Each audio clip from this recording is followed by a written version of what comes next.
Hey guys, so here bringing you another video. Now, welcome to a patch note breakdown. So we've been doing these pretty often because I've been enjoying doing them. You guys seem to be. And if you are, please do throw a like on the video. It literally takes a couple seconds, helps out more than you think. But I'm going to try my best. If you're not liking yet the added work I'm going to try and put in. I'm recording this literally, you can see, half an hour roughly after they've come out today. That means the patch is tomorrow. But I'm going to try and get the video done tonight. Like, edit it, upload it, thumbnail, tag, everything. And it's already evening time, so I'm going to try my best to get it out, because that means you can watch this video, and when you wake up tomorrow, it's the actual patch day, but you already know what's changing. So the games that you may play tomorrow, this will then be affecting. So there we go. Right. Let's get into it. So I will say, obviously, it is the Spirit Blossom Festival is the new event coming out. And yes, by the way, we will be doing a loot video, as we normally do. Covering everything. So if you obviously want to wait on Huzzy's review about the loot, that video will come soon. Right, so patch highlights, which is very small actually. You click on, oh wow, they actually want us to click on it. Right, bear with me everybody. This is the first time that obviously they're doing kind of this method. Because it's so small, that's what she said. There you go. So we'll get rid of my camera just to see the patch overview. So we've got obviously Lilia, the new champion's coming out. New skins, we've got some system changes on items, and we have buffs and nerfs. Yes, ladies and gentlemen, the game has continued. There is no Cassadin nerfs. There is no Echo. There's no Sinus. Oh, Jesus. And they're nerfing Lee Sin. That's a bit of a weird nerf to me. So, again, colour-wise, they're nerfing him because of pro play. So reminding people, they now have this thing. If you look over to the right, there's a key that tells you why are they nerfing something. Now, I am a little bit colorblind here, but looking at that, you know, the colors are quite separate. That color seems to be all of them.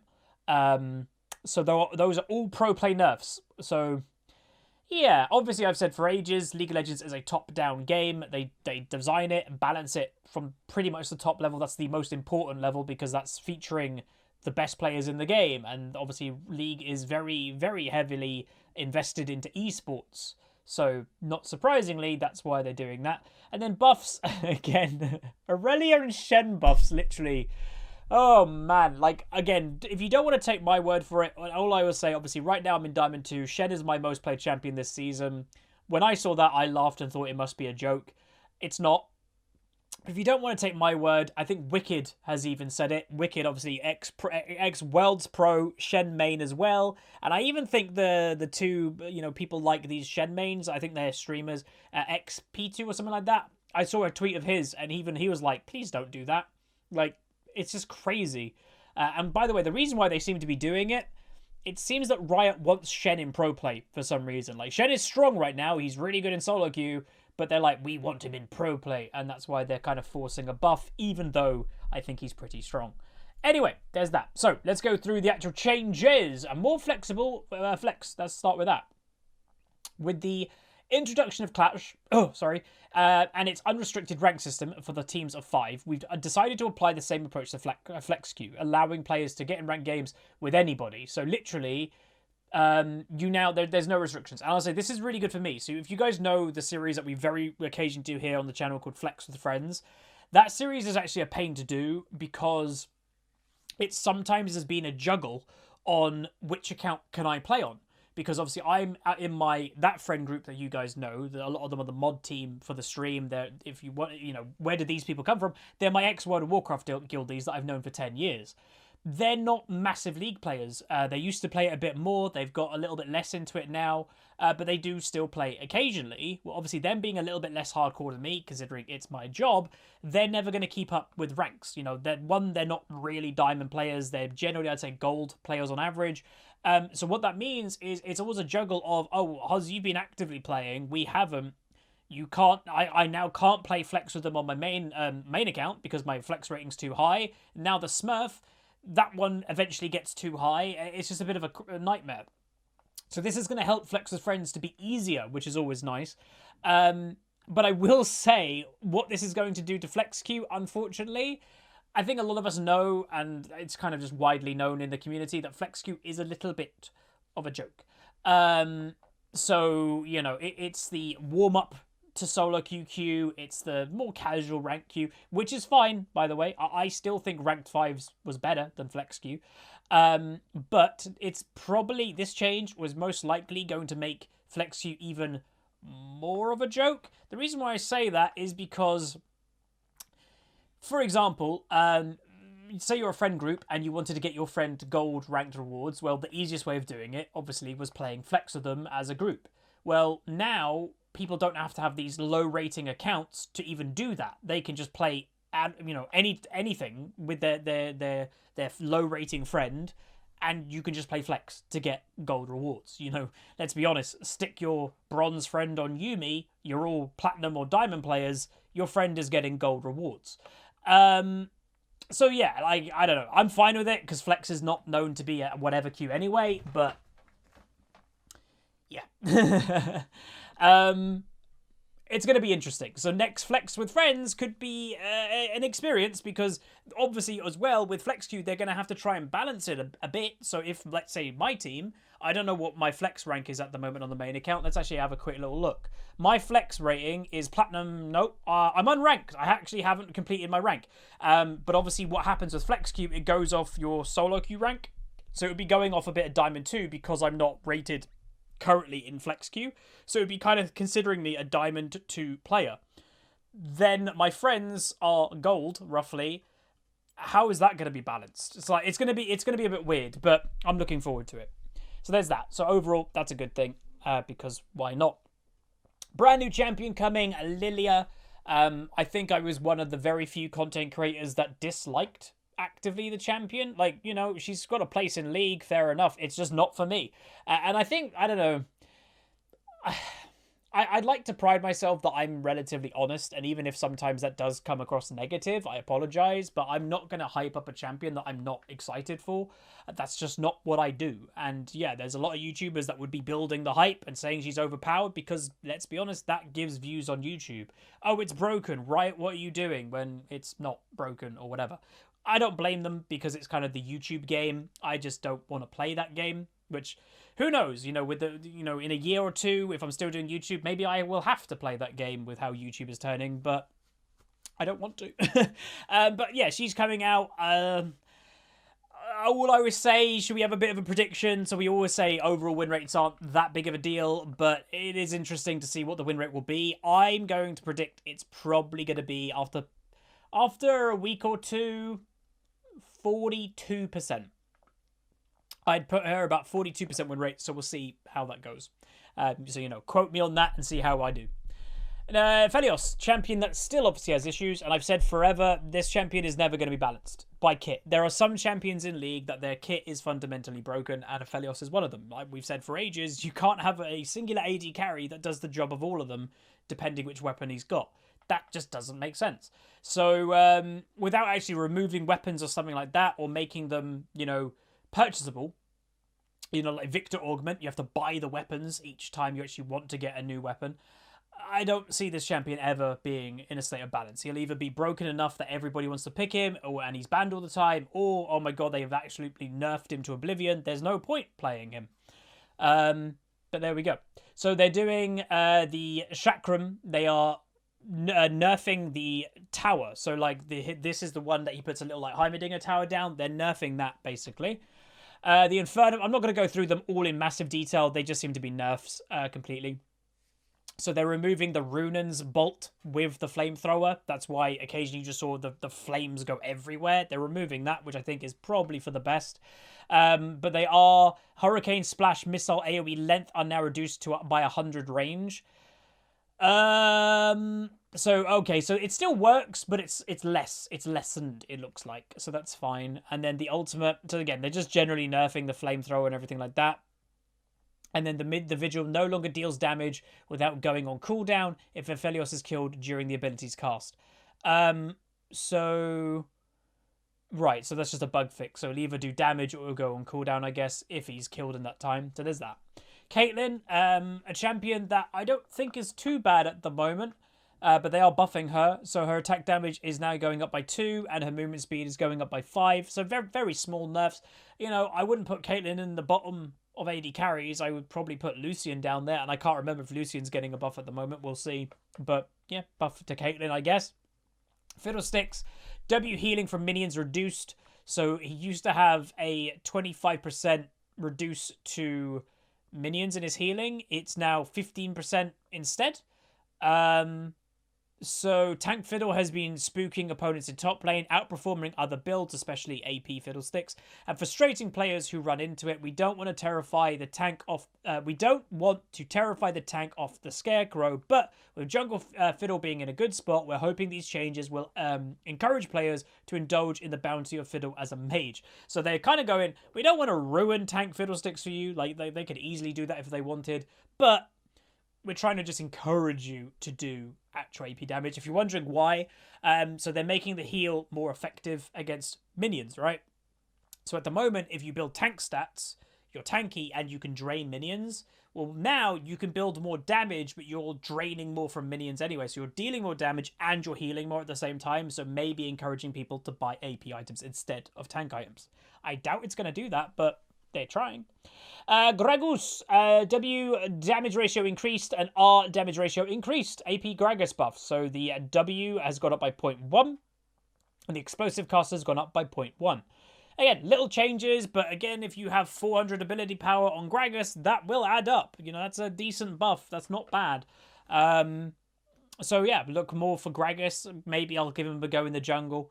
I would say AP Gragas has definitely grown on me in the jungle. But yeah, right. Next up is Aurelia. This champion.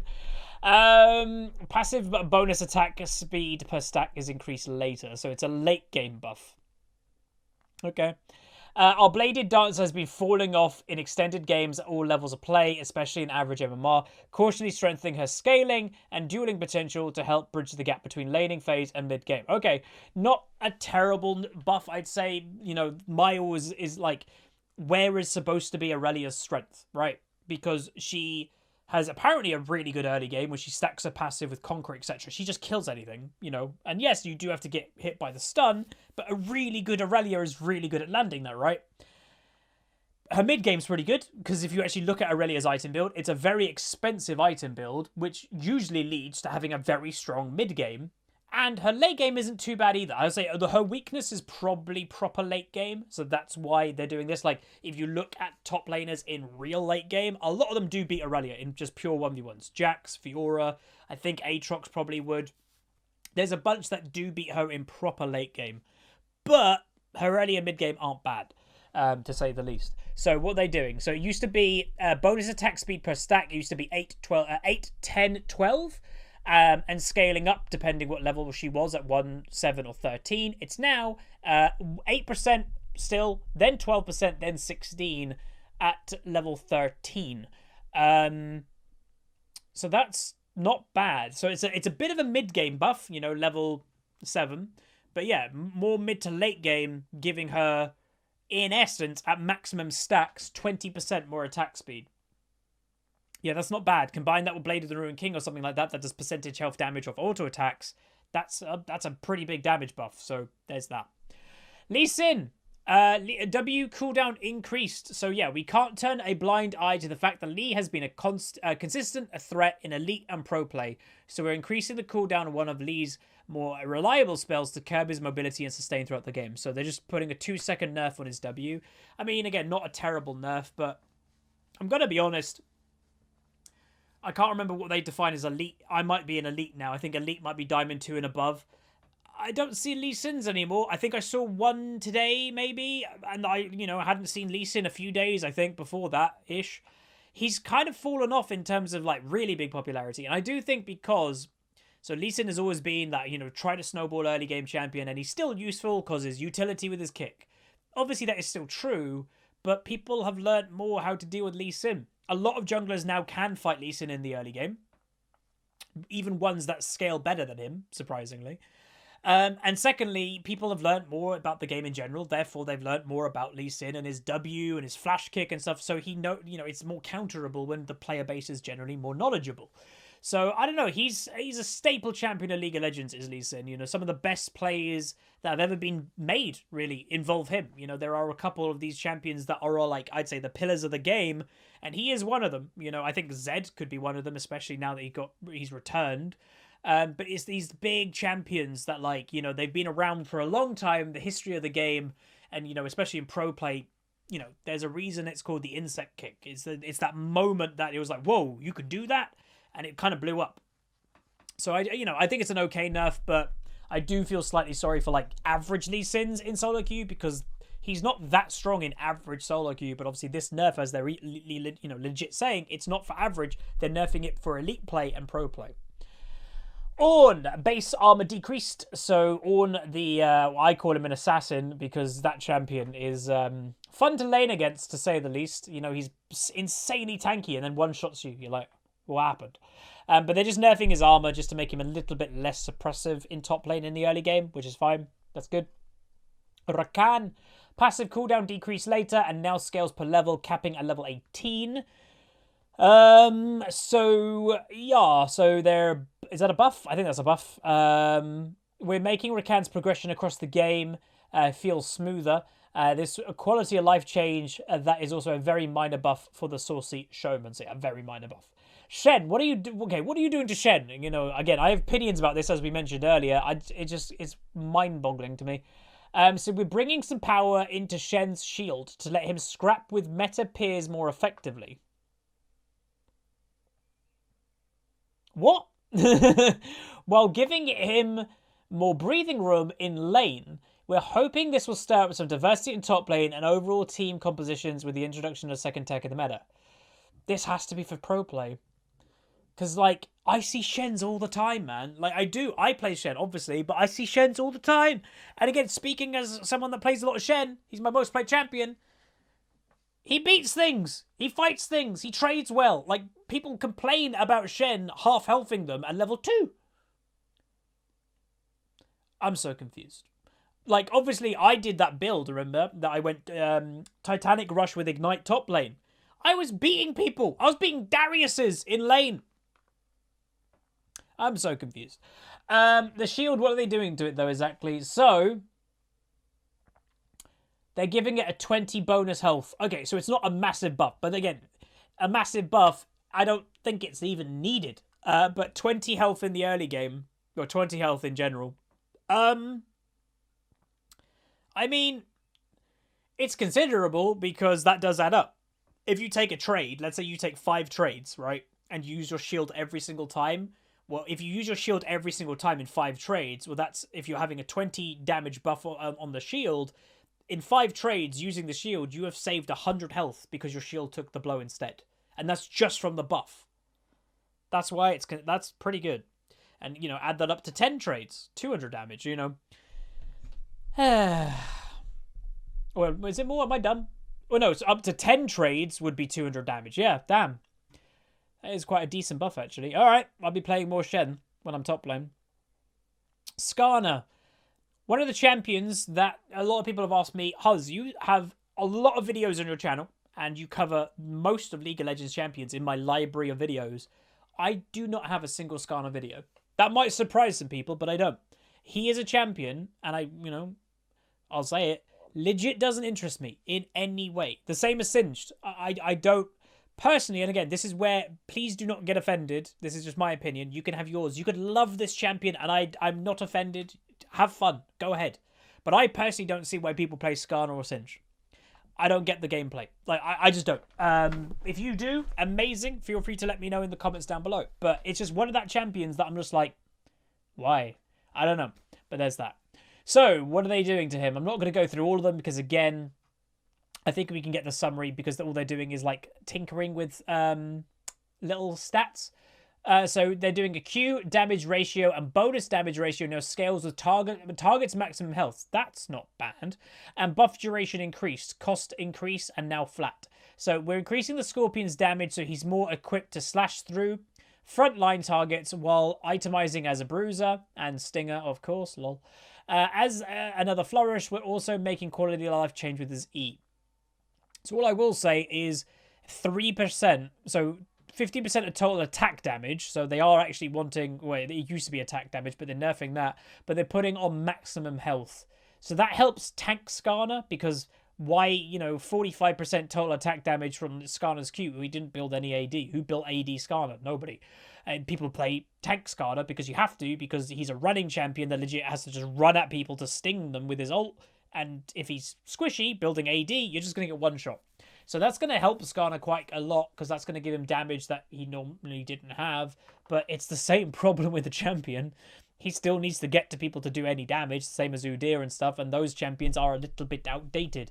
I legit was watching... Was it Salty Teemo the other day? And well, again, it was an Udyr, not a Skarner, admittingly, but again, similarities with the champions. They both run at things to do anything, with very little tools in order to actually get on them if they're not going to use flash. And this Udyr could do nothing, and that was like an Iron 4 game, and it's like, yeah, I don't know, but I would probably put Skarner on my short list to rework, same as Udyr. I just think that these champions, they have a player base, but maybe the champion just needs a little bit of love. SWAIN. So I've heard they're doing quite a lot to SWAIN. So base movement speed decreased, passive cooldown decreased, and now scales with cooldown reduction. No longer restores mana. Fixed a bug where SWAIN could pull enemies launched by blast cones. Yeah, I know that bug. That I didn't even know that was a bug. That's been around for a long time. Q cooldown decreased, bolt angle decreased, now passes through enemies. That's nice. W range increased, damage decreased, that's fine. Cost decreased later. And E cooldown decreased, cost decreased, and now flat. Whoa. So... are they trying to take him away from support here, and they're trying to put him in lane? The General and his Demon Bird are performing fine in average play, but they do worse the higher up you go. Makes kind of sense, I'd say. This is pretty healthy refresh with a mix of buffs and nerfs, so we want to take the time to run through it. All right, so what are they doing? So the movement speed of him is going down by 10. So that's a nerf. His cooldown on his... passive has been flattened to 10 seconds, but now does scale also off cooldown reduction. So you might be like, oh, hey, it's a buff right at the beginning, but it's a nerf. It used to be 6 seconds.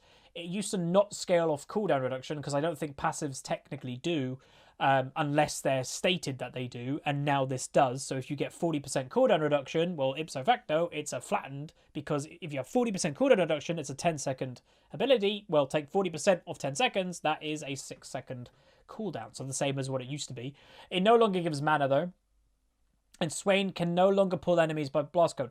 So that's a bit of a weird change. It kind of seems like if you're not running 40% cooldown reduction, it's technically a nerf in mid to late game. Do people run 40% cooldown reduction on SWAIN? Like if you're doing an AP build, what, Zhonya's 10%?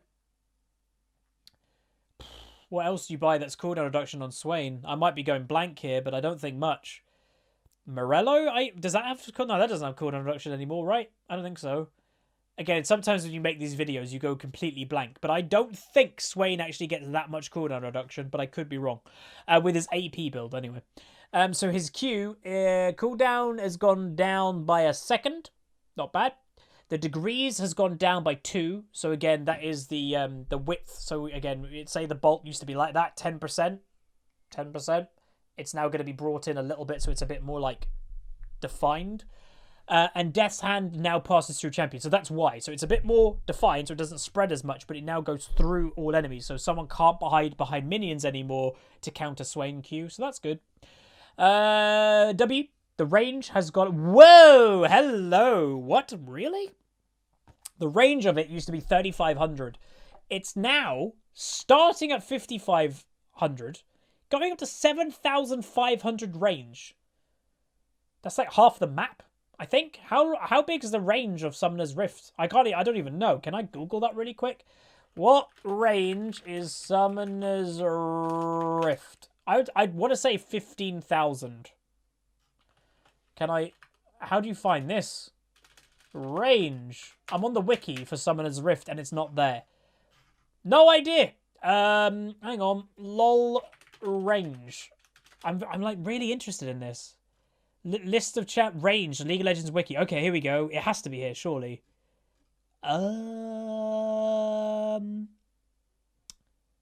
Doesn't look to be.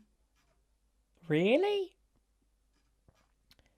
Wow, like, again, unless it's not clear, if someone wants to spend a little bit more time, because obviously I'm making a video right now, feel free to find that out and let me know how big Summoner's Rift is. Weirdly, in my head, I'm thinking 14,000, but I think that might even be wrong. I don't want to just guess completely. Anyway, right, there's that. So that's a big range buff, though, considerably. More than double, technically. The damage of it, however, has gone down a bit, and the mana has gone down. So it's doing less damage, but you get to scout a lot more. And it's cheaper to do. Yeah, that's a buff, completely. Nevermore is a buff. 10-second flat cooldown. It used to be 13 at the beginning, then 9. So it's a 1-second nerf to actually late game, but obviously cooldown reduction considering. But the cost also is cheaper. So yeah, overall I'd say that's probably a buff. So yeah, SWAIN, we might give him a go. He's on the list, I guess, on this patch. Obviously, as a YouTuber, sometimes what is good to do is you look at what's been changing in the patch, you play that, and then you can title the video, SWAIN got buffed. Is he any good? So he's on the list. I used to play him, obviously. Thresh, W cooldown increased later, so it's a nerf to... Wow, big nerf, actually. 4-second nerf to late game Thresh Lantern. That's quite a big nerf, actually. Obviously, it's just to... It's just to lessen... Well, it's to punish those who misposition more if they have a Thresh on their team, because sometimes they're a bit too reliant on the Thresh W. Well, now he can do it less, so there's that. Twisted Fate.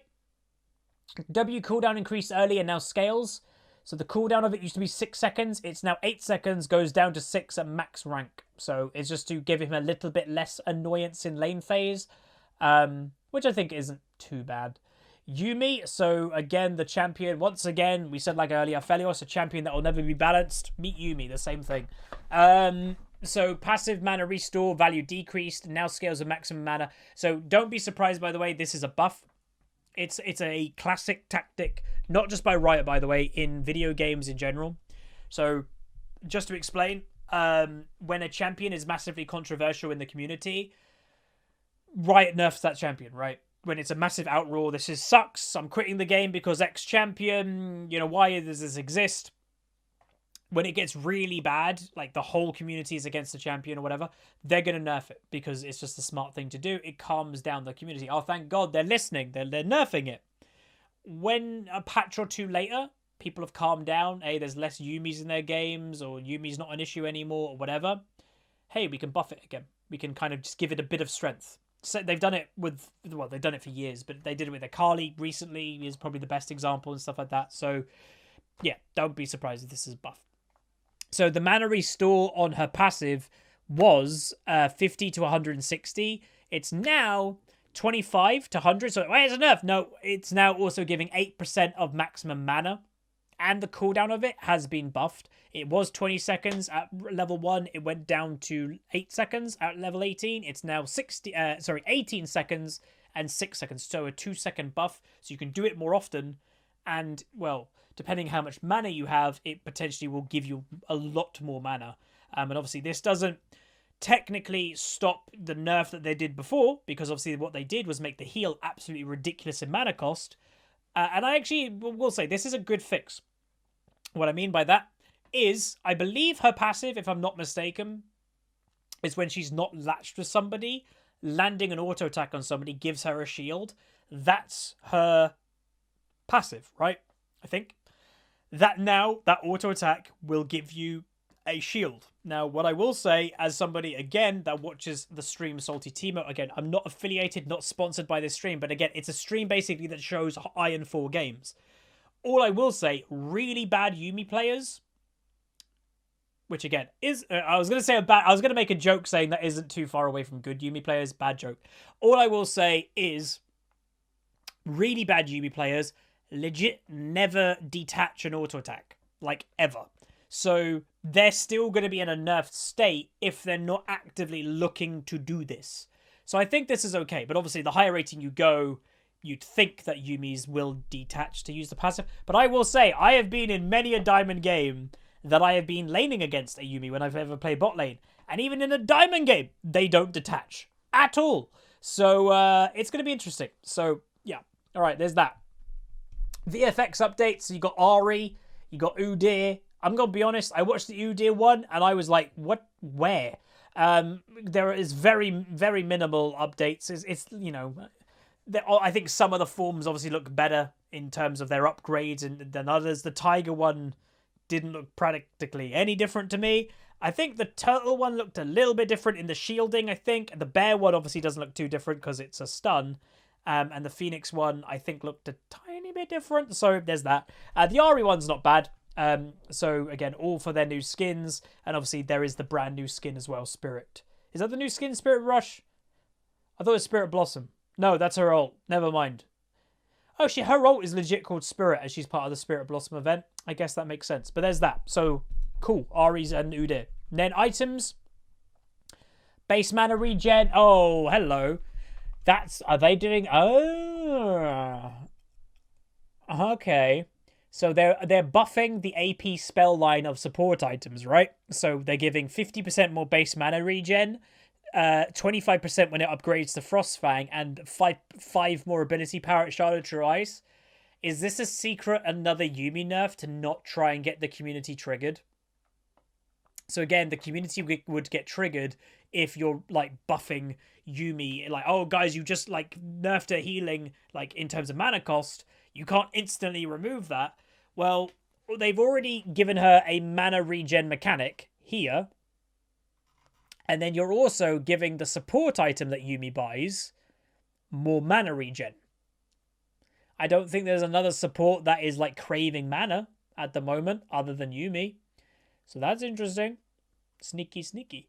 Spellbook is being nerfed, I'd imagine, because, yeah, it is quite popular. I see Spellbook all the time, you know, cannons and stuff like that. Initial cooldown is going up by 60 seconds. A whole minute nerf. Whoa.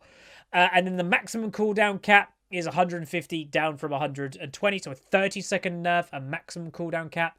And then the cooldown reduction per swap used to be 20 seconds with each unique summoner spell. It's now 25. So that is just overall nerfs. Oh, wait. Cooldown reduction per swap. Does that mean... Wait. If it used to be 20 seconds and now it's 25, is it giving 5 more seconds per swap? Or is it 5 seconds less? It's a nerf of some degree or a buff. I think it's overall nerf, though. So there's that. And also, yes, ladies and gentlemen, we have a new mode. Nexus Blitz, the Temple of the Lily and Lotus, is the new fun mode that has come out. And we will make a video on this. Probably not too much, or depending how it does. If it does amazing and you guys like it, it's in fun content, we'll do more. But I will play this on stream later in the week, and we will upload some content on it. So look out for that if you are interested in some fun, you know, funny moments, Nexus Blitz and stuff like that. So there's all nerfs of champions, I guess, in Nexus Blitz. Buffs and ARAM stuff, don't really care. Again, bug fixes, this is important just to skim through. I don't do it in this video because it would take too long, but all you should do is skim through and see if you are like, oh, you're an Annie player, you should read the fix to Annie. Stuff like that is probably recommended because it is surprising what comes up there. New skins, so you got the Spirit Blossom event, as we said. Thresh, Vayne, Yasuo, Lilia, Teemo, and Prestige Teemo. And you got Chromas. Not sure which one of them is going to be the league partner, if there is one. But there is that. So hopefully you guys enjoyed. If you did, throw a like on the video. Let me know what you think of the patch down below. And again, I'm going to do my best to literally finish recording and get this going in editing and rendering and uploading as quick as I can to try and get it out tonight. So I will see you guys next time. Goodbye.